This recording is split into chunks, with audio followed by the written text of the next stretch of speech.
Mga Mars, trending ngayon sa Twitter si Christopher Min habang sinasagot ang buwelta sa kanya ni Kylie Padilla.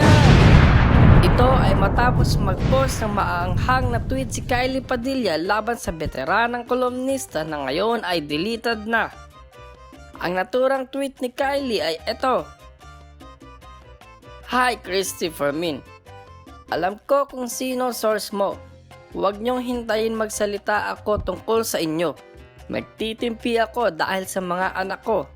Tignan niyo mga mali niyo sa sarili niyo bago kayo manghusga ng ibang tao. Ano bang makukuha niyo sa pagsisira sa akin? Grow up, ang tatandaan niyo na. At sana kung sisiraan niyo ako, totoo mga pinagsasabi niyo. Mahiya naman kayo sa sarili ninyo.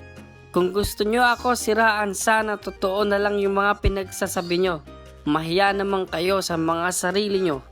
Matapos ang maanghang na salitang ito, eto naman ang buwelta ni Nanay Christy. Kylie, alam mo, hindi mo po pwedeng manduhan ang mga manunulat kung ano ang kanilang sasabihin at ang kanilang susulatin. Katulad ko, ako'y isang kolumnista. Hindi mo ako pwedeng diktahan ng kung ano lang ang gusto mong mabasa mula sa mga columns ko. At inuulit ko, iisa lamang ang aking puhunan sa hanay ng panulat. Kredibilidad lang. Matapos nga ang mga salitang ito na binitawan Nanay Christy, dinugtong pa niya na bakit binura mo kaagad. Saad niya na parang nagtatagong parang pako si Kylie at di mapanindigan ang mga sinabi.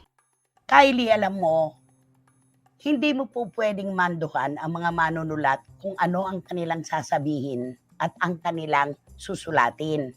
Katulad ko, ako isang kolumnista. Hindi mo ako pwedeng diktahan ng kung ano lang ang gusto mong mabasa mula sa mga columns ko. At inuulit ko, iisa lamang ang aking puhunan sa hanay ng panulat. Kredibilidad lang. Wala sa aking bokabularyo ang pag-eeratum o pagbawi ng nasulat ko na. Maging dito sa programa, wala akong binabawi na anuman. Kapag nasabi ko na, paninindigan ko yon. Kylie, bakit wala kang nakuha sa paninindigan ng ama mo? Si Robin, kapag nagsulat, kapag may ipinost, kapag mayroong sinabi, hindi niya binabawi. Pinapanindigan niya yon at karapatan niya yon bilang tao at bilang mamamayang Pilipino. Dahil siya ay nagbabayad ng kanyang taxes, karapatan niyang magsalita ayon sa kanyang opinion. Bakit ikaw? Nag-post ka kaninang umaga, nag-exercise ka lang yata, binunot mo na yung post mo. Bakit hindi mo na panindigan? Bakit tinanggal mo kaagad? Bakit binura mo kaagad? Ano yon? Nagtatago kang parang pako.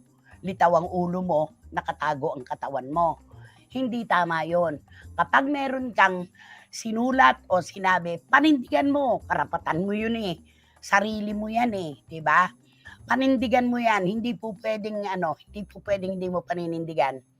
Ang sabi mo, kilala mo ang source ko. Ilitaw mo ang source mo. Magharap-harap tayong tatlo.